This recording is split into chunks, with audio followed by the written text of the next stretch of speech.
በኢትዮ ኤርትራ ድንበር በርካታ ባለስልጣናት መታየታቸው ነው የተነገረው።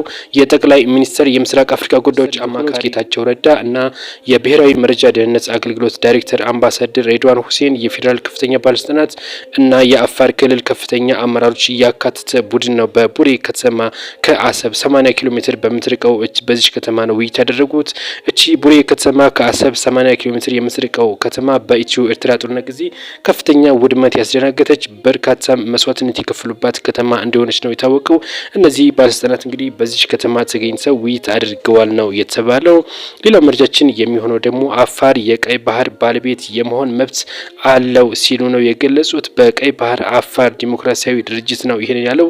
ለ3 ወር ያሰለጠናቸውን ወታደሮችም አስመርቋል። ስልጠናው ይቀጥላል ሲል ነው የገለጸው። ለዚህ ስልጠና መሳካት ደግሞ ምስጋና መመስገን ያለባቸው የአፋር ክልል መንግስትና እንደዚሁም ደግሞ ሌሎች ባለድርሻ አካላትንም ምስጋና አቅርበዋል። የአፋር ህዝብ የቀይ ባህር ባለቤትነቱን አሁንም ቢሆን ማረጋገጥ አለበት ሲል ነው ይህ በቀይ ባህር የአፋር ዲሞክራሲያዊ ድርጅት ነው ይህን ያለው።